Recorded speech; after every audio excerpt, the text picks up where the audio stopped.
سلام مجدد خدمت همه دوستان عزیز حاضر در وبینار. امیدوارم که حالتون خوب باشه و عصرتون بخیر.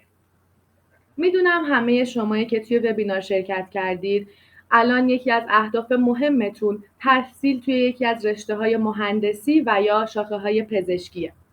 مؤسسه ما با بیشتر از 5 سال سابقه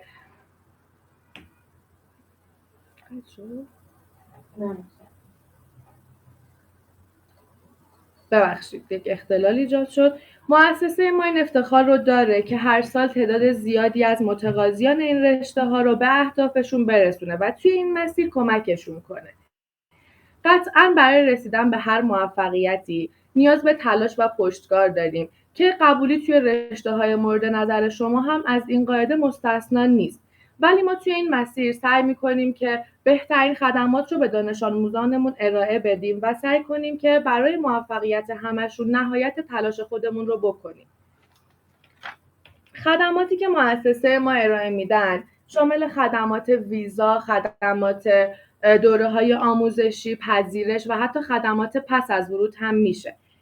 دوره‌های آموزشی که مؤسسه ما برای دانش آموزان عزیز در نظر گرفته شامل کلاس‌های تدریس دروس هستش که این کلاس‌ها با برترین اساتید ایرانی و اسپانیایی برگزار میشه و ما برای دانش آموزانمون کلاس‌های رفع اشکال هم برگزار می‌کنیم به این دلیل که اونا اگر توی درسی اشکالی سوالی براشون ایجاد شد بتونن همون سوال رو از اساتید برتر ما بپرسن و سوالاتشون رفع بشه که بتونن با آمادگی 100% سر جلسه آزمون حاضر بشن و بابت هیچ سوالی هیچ نگرانی نداشته باشن.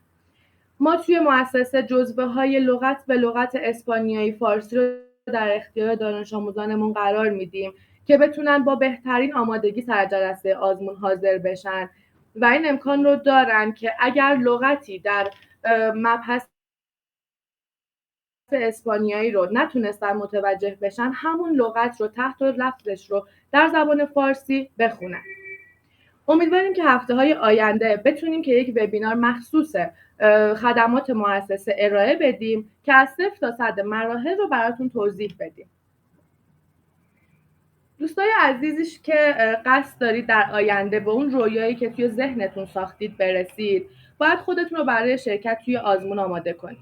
اگر قصد دارید که توی ایران آزمون بدید، میدونید که با یه آزمون خیلی سخت روبرو هستید که باید برای موفقیت توی این آزمون زمان زیادی رو صرف کنید. اما با وجود این آزمون سخت ما توی ایران دانش آموزانی داریم که از پس همه سختی‌ها برمیان و به موفقیت‌های زیادی میرسن و این یعنی که دانش آموزان ما توانمندن و میتونن موفق باشن. اما متاسفانه فشار جلسه کنکور در ایران به قدری زیاده و استرس و اضطراب دانش آموزا باعث میشه که نتونن به نتیجه دلخواهشون برسن.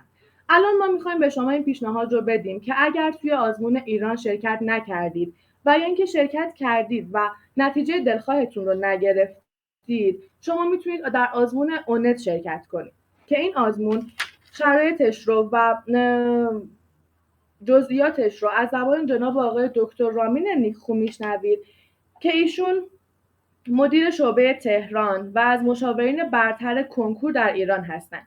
اگر بخوایم از افتخارات و رزومه آقای نیکخو صحبت کنیم، باید بگیم که ایشون مبتکر کارگاه‌های انگیزشی تحصیلی در سیستم مشاوره تحصیلی دبیرستان و کنکور از سال 1376 هستند.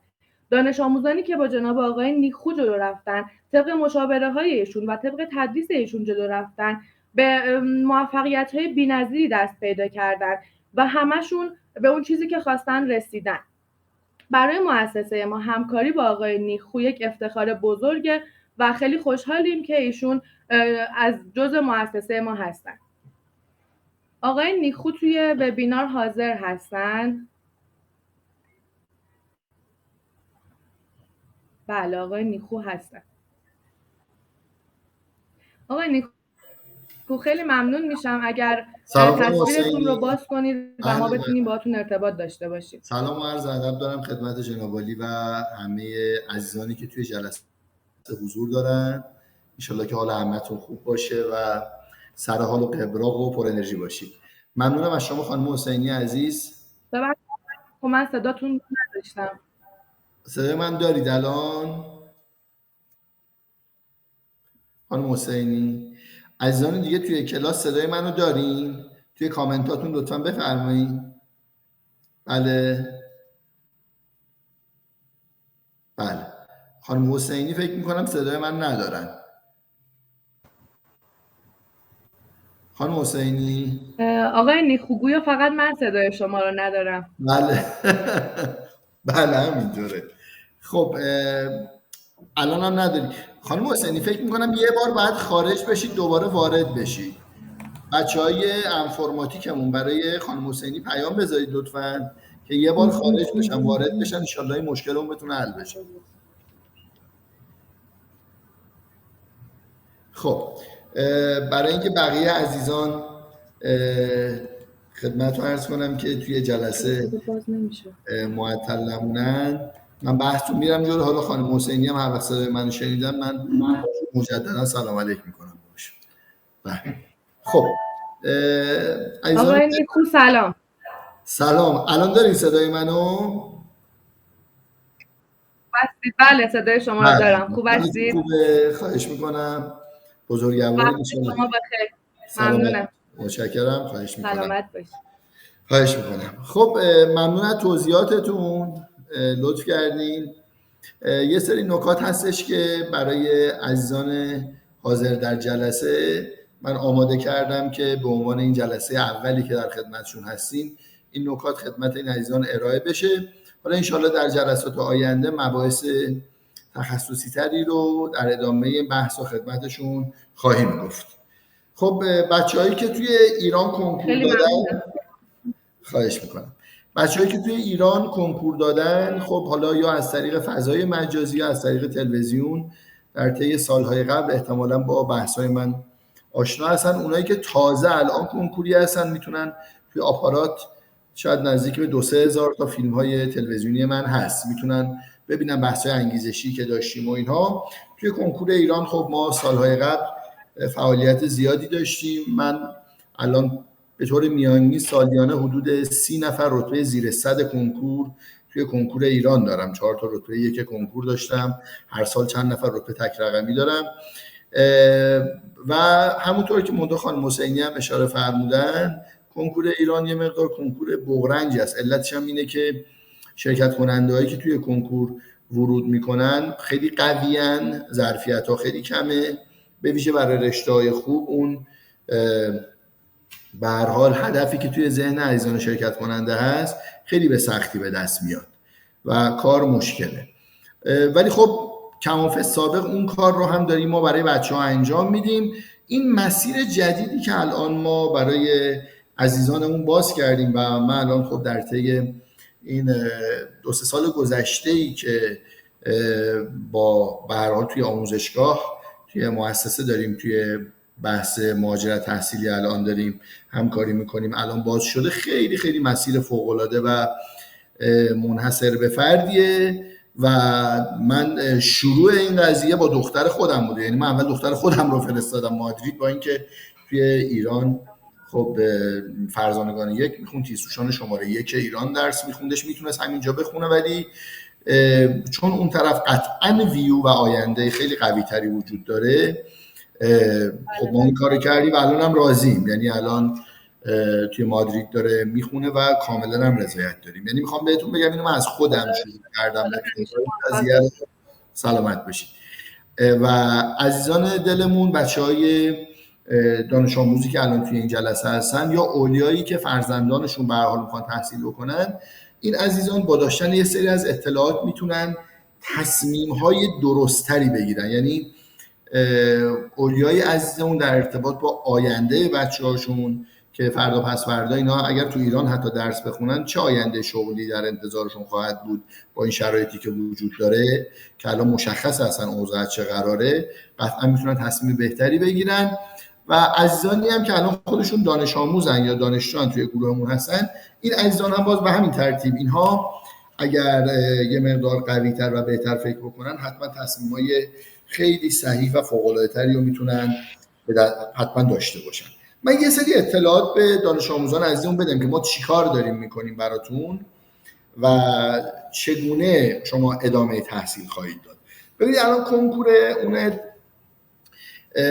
از سال گذشته توی ایران هم برگزار شد. یعنی ما توی ایران سال قبل توی خرداد ماه آزمون رو داشتیم ولی توی شهریور برگزار نشد. حدس خود من این هستش که امسال در شهریور هم برگزار میشه. یعنی سال گذشته به خاطر شرایطی که وجود داشت در شهریور ماه آزمون شهریور ماه برگزار نشد، ولی امسال به احتمالش خیلی زیاده که برگزار بشه. البته پارسال گفتن که متقاضی نبوده ولی متقاضی بود ولی آزمون برگزار نشد. امسال به احتمال زیاد هم توی خرداد و هم توی شهریور ماه ما آزمون اوند رو توی ایران خواهیم داشت. آزمون در طی یک هفته برگزار میشه از درس‌های مختلف که من درس‌ها رو خدمتتون خواهم گفت، با ضرایب مختلف هستش و عزیزان دلمون این خودش یه ویژگیه. یعنی ما توی کنکور اوند برخلاف کنکور ایران دانش آموز نمیره 3 ساعت 4 ساعت سر یه جلسه بره همه درس‌ها رو یهو امتحان بده که خیلی فشار زیادیه واقعا روی دانش آموز تو چند روز هر روز یه درس رو میره امتحان میده و این یکی از مزیت‌های کنکور اونده که داوطلب رو خیلی ریلکس میکنه و با آرامش میتونه امتحان بده و این خیلی کمک میکنه به فرد. نکته بعدی و همین ایران برگزار میشه برای بچه‌ها و برای اولیاشون خیلی دلگرمیه. این برگزار شدنش توی ایران خیلی فوق‌العاده است. البته برای این سال آینده که حالا آیا مثل سال قبل به چه شکل برگزار میشه همه اینا توی بهمن ماه مشخص میشه. رایزنی‌هایی که انجام دادیم به این نتیجه رسیدیم که برگزار خواهد شد امسال هم. حالا شرایط و دیتیلش رو ان شاءالله وقتی که این اطلاعات دقیق رو گرفتیم خدمت عزیزان. قطعا اولی مؤسسه‌ای که اینو خواهد فهمید ما هستیم چون مستقیم با سیستم در ارتباطیم و این رو میدونیم. حالا هم با کالج تاندم در ارتباط هستیم ما، هم با هم با خود مؤسسه برگزار کننده این آزمون یعنی اوند با اون هم در ارتباطیم و اولین اطلاعات رو قطعا ما خدمتتون خواهیم داد و بهتون میگیم که چه اتفاقی در این کنکور خواهد افتاد. در اسپانیا از 22 می تا 28 می یعنی حدوداً اواخر اردیبهشت ماه این آزمون برگزار خواهد شد و یکی هم از 1 سپتامبر تا 7 سپتامبر هستش این آزمون که البته عزیزانی که توی سپتامبر میان امتحان میدن اگر دنبال رشته‌های مثل دندان پزشکی هستن این امتیازی که کسب میکنید سیو میشه برای سال بعدش، یعنی همون سال نمیتونید ازش استفاده بکنید ولی ذخیره میشه. ببینید یه نکته خیلی جالب در کنکور اسپانیا وجود داره و اون اینه که مثلا شما میایید توی ماه می یا همونطور که خدمتتون گفتم توی خرداد ماه اواخر اردیبهشت و خرداد میایید امتحان میدید. 4 تا درسی که امتحان میدید 2 تاشو خوب امتحان میدید 2 تاشو خراب میکنید. اون 2 تایی که خراب میکنید رو میتونید بیایید توی خدمتتون عرض کنم که توی ماه سپتامبر میتونید امتحان بدید و نمرتون رو ترمیم کنید. یعنی این باعث میشه که شما اون درسایی که زحمت کشیدید اونا به هدر نمیره بلکه اونا سر جاش میمونه. بعد اونی که خراب کردید رو میایید امتحان میدید و میتونید چیکار کنید با اون سال بعد وارد دانشگاه بشید. البته برای دندان پزشکی، برای رشته‌های دیگه‌ای که امتیاز کمتری میخوان همون سال شما میتونید وارد دانشگاه بشید. خب این یه نکته. یه مزیت دیگه‌ای که وجود داره اینه که شما مثلا میایید امسال امتحان میدید بعد یه رشته‌ای رو قبول میشید، مثلا میایید پرستاری قبول میشید، شما خیلی خوب نخوندید پرستاری قبول میشید، ورود میکنید، سال بعد هم کنکور میدید. بعد سال بعد که کنکور دادید به نمره شما 20% اضافه میشه به خاطر اینکه سال قبلش قبول شدید. یعنی یه امتیاز مضاعف بهتون داده میشه. یعنی هر جوریه شما رو میخوام بفرستن تو دانشگاه و این یه مزیت فوق‌العاده است که ما این قضیه رو به هیچ عنوان تو کنکور ایران اصلا توی اکثر کشورها این مزیت رو ما نداریم. یعنی اسپانیا برای این شرایط یک شرایط اوکازیونه و میتونه کمک کنه که بچهای عزیزمون به راحتی در رشته‌های مورد علاقه‌شون ورود کنن و نتیجه بگیرن. یه نکته دیگری که وجود داره اینه که خدمتتون عرض کنم در بین کنکور اسپانیا و کنکور ایران که معمولاً یه فاصله وجود داره ما سال گذشته نزدیک 3 سوال مشابه داشتیم که مثلا توی تشریحیش، توی امتحان تشریحی یه دونه سوال مشابه 25% امتیاز بود. یعنی ما به اینا دسترسی داریم و کمکتون میکنیم که بتونید چیکار کنید، اون امتیازی که از تشابه سوالا میاد رو هم بتونید چیکار کنید، اون رو هم بتونید به دست بیارید. یعنی ظریف کاری خیلی زیاد داره. شما الان هیچ کدوم از مؤسسات مهاجرتی هیچ کدوم به اینا دسترسی، حتی دیتای اینا رو هم ندارن، اصلا نمیدونن چه جوری برگزار میشه. ما اینا رو همه رو ریز به ریز همه رو درآوردیم و به داوطلب کمک میکنیم که قشنگ خیلی با دید کامل بیاد وارد بشه و اون نتیجه مطلوب رو ان شاءالله به دست بیاره.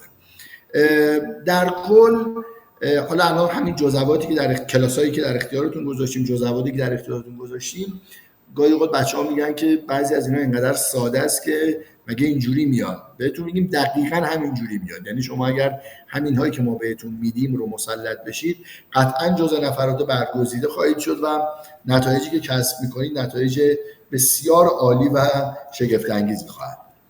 آزمونی که عزیزان دلمون توی برای آزمون میدن، ببینید یا شما سیستم 4 درسی رو امتحان میدید که یه سری از دانشگاه‌ها سیستمشون سیستم 4 درسیه، یا سیستم 2 درسی رو امتحان میدید. اگر شما سیستم 4 درسی رو امتحان بدین، معدل شما از کل نمره 14 نمره است. از 14 نمره معدل شما 6 نمرهش رو تشکیل میده و 8 نمره دیگه این 4 تا درسیه که شما امتحان میدید. این 4 تا درسی که امتحان میدید، ریاضی و زبانش ضریبش 1، شیمی و زیستش ضریبش 3، که اینا 3 و 3 6، اون دو تا یکم میشه 8. این 8 نمره 6 نمره هم معدل میشه 14 نمره کامل. یعنی اینجوری امتیاز به دست میارید شما. اگر دانشگاهایی که سیستم 2 درسه امتحان میگیرن، اگر تو این دانشگاه شما بخواید ورود بکنید، عملاً فقط زیست و شیمی رو امتحان میدید که 4 نمره 14 نمره است و 10 نمره‌تون میشه معدلتون. که حالا اینا خیلی ریزکاری‌های خاصیه که ما موقع ثبت نامتون اینا رو ما خودمون براتون انجام میدیم. یعنی کمکتون میکنیم که چون شما از اینا سر در نمیارید، میدونیم کدوم دانشگاه‌ها با کدوم سیستم میگیرن، اونجا کمکتون میکنیم و ما میزان ضریب موفقیت رو میدونیم توی اینا به چه شکل است. اینو براتون انجام میدیم که بتونید خیلی حرفه‌ای و درست انشالله اینا رو انجام بده. الان بین شما عزیزانی هستن که من الان اسما رو دارم میبینم، بعضی از عزیزان توی دورهای ما الان هستن که دورهای آموزشیمون رو که شروع کردیم. الان ما شیمی و نصفش رو تموم کردیم تو این 40 روز گذشته. برای شما عزیزان زیست و 1/4 رو الان تو همین حدود 1 ماه گذشته 1/4 جمع شد، ریاضی 1/4 جمع شده. زبان هم که حالا یه مقدار اهمیتش کمتره، ما از 8 درس 1 درس رو براتون رفتیم جلو. خب عزیزانی که الان از این به بعد بخوام بپیوندن و وارد بشن، البته خیلی دیگه دیر نکنید، زودتر بیایید که برای شما هم شروع کنیم که به موقع برسونیمتون و دوراتون رو استارت بزنیم. یعنی بحث اینجاست که اینکه فقط تموم کنید کافی نیست، باید دوراتون رو شروع کنیم که انشالله بتونید به اون میزان تسلطی که مد نظرمون هست انشالله برسید.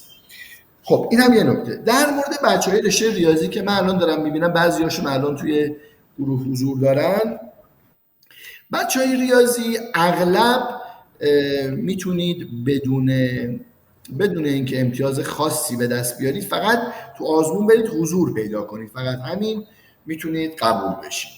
فقط توی چند تا دانشگاه خیلی تاپه که شما امتیاز بالا نیاز دارید. یکی خود دانشگاه مادریده، یکی پلی‌تکنیک مادریده، یکی UCM مادریده و یکی دانشگاه والنسیاه. یعنی این 4 تا احتیاج به آزمون داره. اینا گروه الفن توی دانشگاه‌ها و شما حتما باید امتیاز بالایی داشته باشین. ولی بقیه دانشگاه‌های دیگه که کم هم نیستن، خیلی زیادن، شما میتونید توی اونها خدمتتون عرض کنم که بدون اینکه سر جلسه امتحان اصلا چیزی رو جواب بدید به راحتی میتونید قبول بشید. و توی رشته ریاضی شرایط خیلی خیلی شرایط فوق‌العاده و منحصر به فردیه. در رشته تجربی هم سوالاتتون نگران نباشید، انقدر سوالاتتون ساده است، یعنی در حد جزوه‌ای که ما به شما میدیم واقعا در حد همین بلد باشید، بهترین دانشگاه‌ها شما میتونید نتیجه بگیرید و انشالله اون اتفاق فوق‌العاده برای همه شما عزیزان بیفته. خب اما برسیم به قسمت شیرین شهریه دانشگاه. که خیلی ها میگن که آقا الان ما چرا مثلا بعضی ها میگن مثلا ما چرا آلمان نمیریم، مثلا میگم خب برای اینکه آلمان شما یه B2 باید اینجا بگیرید که پوستتون کنده است، بعدم آزمون ورودیش خودتون میدونید چه جوریه، چقدر سخته، یعنی سختی‌های خیلی زیادی داره. یا ایتالیا مثلا آزمون آیمتش آزمون میگیره 3 نفر 4 نفر میگیره، طرف 5 سال مونده پشت آزمون. اسپانیا واقعا برای خیلی‌ها ناشناخته است، نمیدونن شرایط چجوریه. اگر بدونن به نظر من همه هجوم میارن سمت اسپانیا. ویژگی‌های خیلی خیلی جالبی داره. من چند تا از حد این جلسه من چند تا ویژگی‌ها رو بهتون بگم که به لحاظ هزینه‌ای اسپانیا چقدر مغروم به صرفه است. به لحاظ هزینه‌ای اولا تمام بچه‌هایی که الان هستن و معدلای بالای 18، همه اوناییتون که معدل بالای 18 داری تحصیل رایگان دارید توی اسپانیا، همتون. اونم معدل نهایی نیست، معدل کل دوره دبیرستانتونه. اکثرتون معدلاتون بالای 18، زیر 18 هم باشه امتیازتون بالاست. حالا اونو باید با امتحانتون باید یه جوری چیکار بکنید، با آزمون میاد اونو کاور میکنه و شما میتونید قبول بشید. بجز مادرید و بارسلونا، توی مادرید و بارسلونا این معدلای بالای 18 هم باید هزینه بدن. البته یه شرایط ریزی برای اون هم وجود داره ولی شرایط خاصه. ولی توی ایالت‌های دیگه مثل گالیسیا، آندالوسیا، مورسیا، آکرونیا، بیلبائو، توی اینا شما به راحتی میتونید برید تحصیل بکنید. ایالت گالیسیا اصلا عالی، اصلا برای تحصیل خارق العاده است. شما میتونید به راحتی با معدل 18 به بالا برید اونجا تحصیل بکنید و میتونید تموم کنید تحصیلتون. بعد توی اینایی که گفتم، توی این ایالت‌ها یعنی همین گالیسیا، آندالوسیا، مورسیا، آکرونیا و بیلبائو، هزینه‌های زندگی تقریباً 40% نسبت به مادرید و بارسلونا کمتره. 40% خیلی خیلی هزینه بالاییه، یعنی 30-40% شما کمتر هزینه میدید. و الان مثلا یه دونه ما الان بچه‌هایی که براشون مثلا توی مادرید اومدیم براشون داریم خدمت عرض کنم اتاق میگیریم، یه دونه اتاق میخوایم بگیریم بین 500 تا 700 یورو الان به سختی داریم پیدا میکنیم، در صورتی که با این هزینه ما تو ایالت‌های دیگه میتونیم خونه بگیریم برای فرد. یعنی چون ما خدمات پس از ورود هم داریم، شما رو رها پذیرش گرفتیم، اونجا هم آدم داریم براتون کارا رو انجام میدیم، جاتون و حتی بلیت متروتون و همه اینا رو خودمون کنارتونیم. ولی میخوام بهتون بگم خونه میخوایم بگیریم برای توی ایالت‌های دیگه خیلی خیلی راحت تر میشه گرفت. ولی حالا یه نفر میگه من میخوام مادرید باشم یا بارسلونا باشم، اونا دیگه خب قطعاً هزینه زندگیشون خب یه مقدار بالاتر. نکته بعدی این که بعضی از بچه‌های داخل دوره میخوان بدون آزمون وارد بشن. ما یه طرح بدون آزمون هم داریم براتون. طرح بدون آزمون یه طرح ویژه است که شما دانشگاه‌های دولتی که اصلا هزینه هم ندارن دیگه، شما میخوای فقط با معدلت بیای وارد بشی. معدل بالای 19 میخواد، معدل بالای 19 طرح بدون کنکوره که شما میتونید ورود بکنید، بورسیه است. بعد حدود 2 نفر رشته دندانپزشکی، 1 الی 2 نفر رشته داروسازی. هر سال سهمیه داریم. ما میتونیم، البته اینو بهتون بگم این قطعی نیست، یعنی بعضیاتون الان با این ذهنیت بورسیه الان به ما پیوستید، آزمون رو هم باید خودتون رو آماده کنید. حالا اگر تونستیم با طرح این 2 نفری که بهتون میگم تونستیم واردتون بکنیم، چون بستگی به بقیه‌ای هم داره که اصلا این طرحو میدونن یا نمیدونن، اکثر جا نمیدونن اصلا اینو. اگر تونستیم با اون واردتون کنیم که بود، اگر نشد از این ور آزمونتون رو بدید که این رو از دست ندید، که طرح بسیار فوق‌العاده. ببخشید برای رشته‌های مهندسی هم این بدون آزمون امکانش هست، این بورسیه؟ الان عرض میکنم. الان اینی که الان من دارم میگم برای دندانپزشکی و داروسازیه که بچه‌ها اینقدر به سختی دارن وارد میشن، که برای رشته‌های خدمت رو عرض کنم که مهندسی بسته به معدل داوطلب و دانشگاهی که میخواد وارد بشه متفاوته. توی الان تجربه این تثبیت شده است، ولی تو ریاضی متغیر، ما هر سال باید وابسته به همون سال باید بررسی بکنیم. ولی تو ریاضی انقدر شرایط راحته که اصلا بچه‌ها دنبال این قضیه نیستن. حالا من راجع به اون بچه ریاضی توضیح میدم خدمتتون. این بچه‌هایی که وارد دندان و دارو میشن 9 ماه در سال حدود 700 یورو شما از دانشگاه پول دریافت میکنید و هزینه تحصیلتون هم رایگانه، یعنی اصلا زندگیتون کلا اونجا تا آخر تحصیلتون همینجوری بدون هزینه میگذره و تموم میشه. بعدش هم نکتهش اینجاست، بعدش هم به دانشگاهش تعهدی ندارید. اینجوری نیستش که حالا الان این پولو بهت داده بعدن بخواید بری برای دانشگاه کار بکنی، اصلا اینجوری نیست و شما بعدش به شکل کاملا خدمتتون عرض کنم که رایگان اینو گذروندید و برای خودتون خواهید بود بعدش. این یه نکته بعدی این که یه بورسیه دیگه‌ای داریم ما براتون به نام بورسیه اراسموس.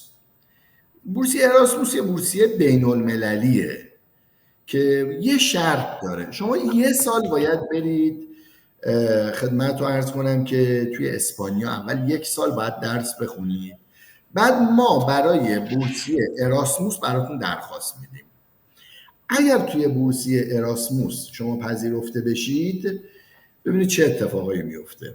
اولا ماهیانه کل هزینه‌های زندگیتون رو دانشگاه میده. خب این یک. ثانیاً خونه رایگان در اختیارتون قرار داده میشه، اتاق بهتون میدن.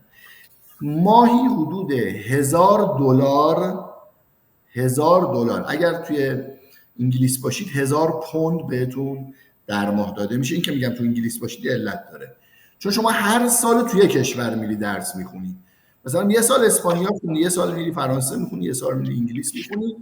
این سالهای تحصیلتون رو تو کشورهای مختلف شما میگذرونید. بورسیه اراسموس که فوق‌العاده است و این رو هم خب ما امکانش رو داریم که بعد از 1 سالی که شما توی خدمتتون عرض کنم که اسپانیا درس خوندید، میتونیم اینم براتون اقدام بکنیم که شما ادامه تحصیلتون رو به این شکل پشت سر بذارید و بسیار شگفت انگیز و فوق العاده است. بالاخره می‌خوایم یه کاری بکنیم به نفعتون تموم شه، یعنی یه جوری بشه هزینه‌هاتون بیاد حداقل پایین و اگر شد حتی یه چیزی هم بگیرید، یه چیزی هم دریافت بکنید که بتونید اونجا ادامه تحصیل بدید. خب اینم از این. حضور گرامیتون عرض کنم که خب در رشته ریاضی، توی رشته ریاضی بچه‌های مهندسی عرض کردم خدمتتون این قبولیاتون بدون تقریبا آزمونتون فرمالیته از همتون قبول میشید به جز چند تا دانشگاه خاص و کسانی که وارد این رشته میشن البته ما باید بهشون مشورت باید بهتون بدیم.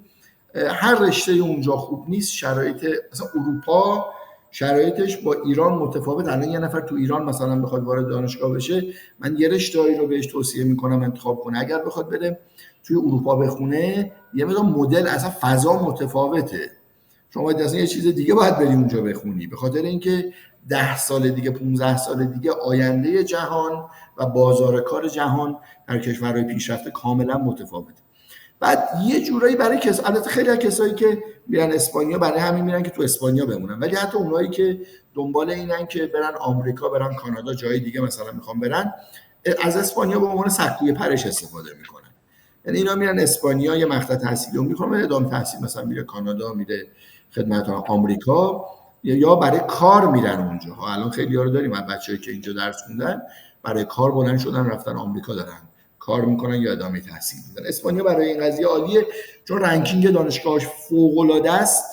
رنکینگ دانشگاه خوبه. الان ما دانشگاهی مثل صنعتی شریف توی ایران مثلا رنکینگ بالای 450 500. شما اونجا در رنکینگ های خیلی خیلی بهتر دانشگاه میتونید برید درس بخونید و با شرایط اینقدر تسهیل شده. ممکنه بگید که چرا انقدر شرایط اونجا خوبه؟ میگم به خاطر اینکه خیلی درس نمیخونن. ما خیلی ها رو داریم اونجا الان براشون داریم پذیرش میگیریم. این دوره‌های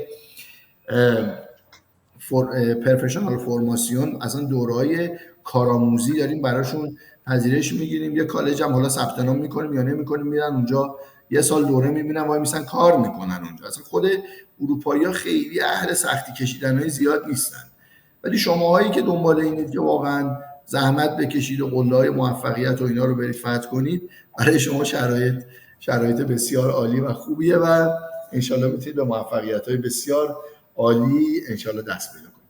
ما یه نکته هم داریم برای بچه‌هایی که بالا 25 سالن، میگم ما تمام این سوراخ سنبه‌ها رو پیدا کردیم. بچه‌هایی که بالا 25 سالن یه آزمون بالای 25 ساله ها داریم که آزمونش فرمالیته است.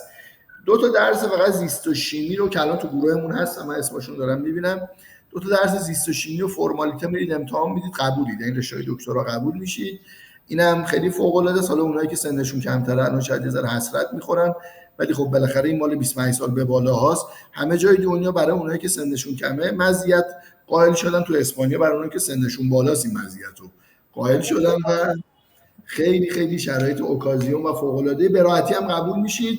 این تمام لاین‌ها شما میدونیم چه جوریه، شما فقط برید سر جلسه حضور پیدا کنید، بعد برید رشته دکترا دندانپزشکی بخونید مثلا، این کارم میتونیم انجام بدیم. و خلاصه اینجوریه. ما الان نمایندگی کالج رو داریم توی ایران، کالج تاندم رو نمایندگی شما اینجا داریم، اساتیدی که براتون میذاریم از خود کالجن.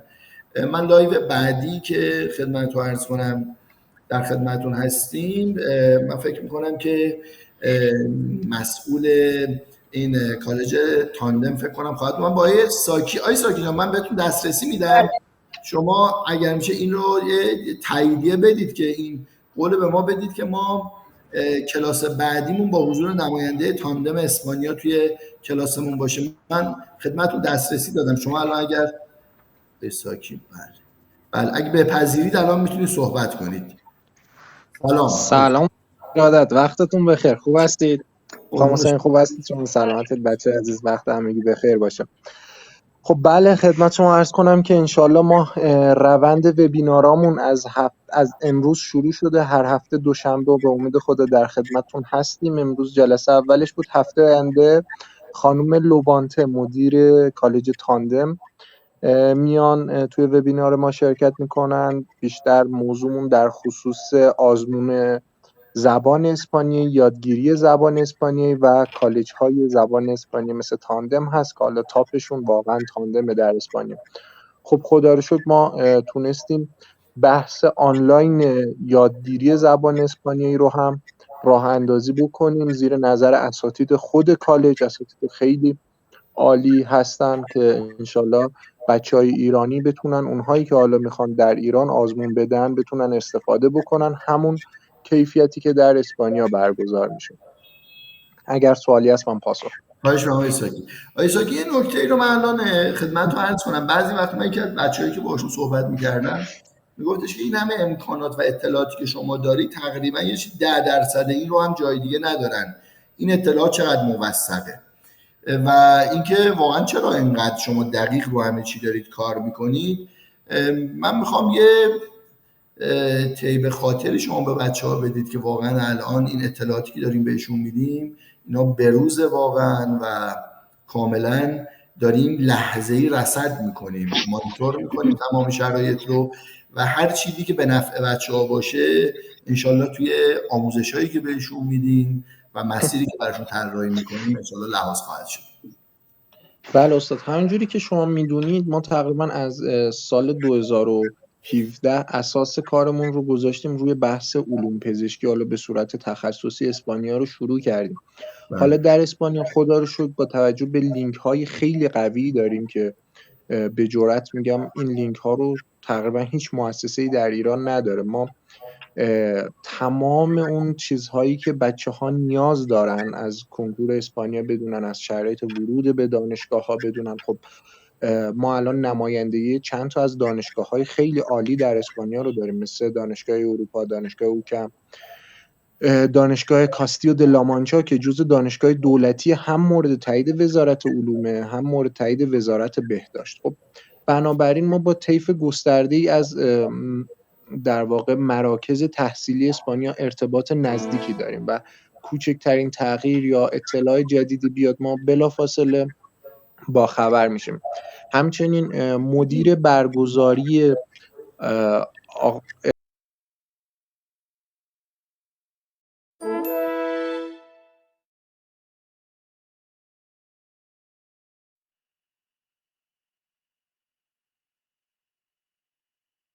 خدا رو شکر تا الان بچه‌هایی که رفتن اون طرف و الان تحت پوشش ما هستن، چه اونایی که دوره کالج رو دارن میگذرن چه اونایی که وارد دارن، الحمدلله ما روسفید بودیم تو این قسمت. خدا رو شکر میکنیم که به هر حال به لطف همکاران عزیزی که توی اینجا داریم و به هر حال شبانه روز دارن زحمت میکشن برای اینکه به شما عزیزان کمک بکنن و همچنین به لطف عزیزانی که توی اسپانیا همکارای ما که اونجا هستن و کار بچه‌ها رو دارن پیگیری میکنن، هممون دست به دست هم دادیم که بهترین اتفاقها برای شما رقم بخوره. یه عزیزی گفته هزینه‌های تحصیل به چه شکله؟ دانشگاه به دانشگاه متفاوته. از رایگان داریم که من الان موارد رایگان رو و حتی بورسیه رو هم خدمتون گفتم، تا ایالت‌های مختلف که حالا هزینه‌ها از هزینه‌های خیلی خیلی کم تا هزینه‌های متوسط و تا مادرید و بارسلون که خب هزینه‌هاش بیشتر هستش.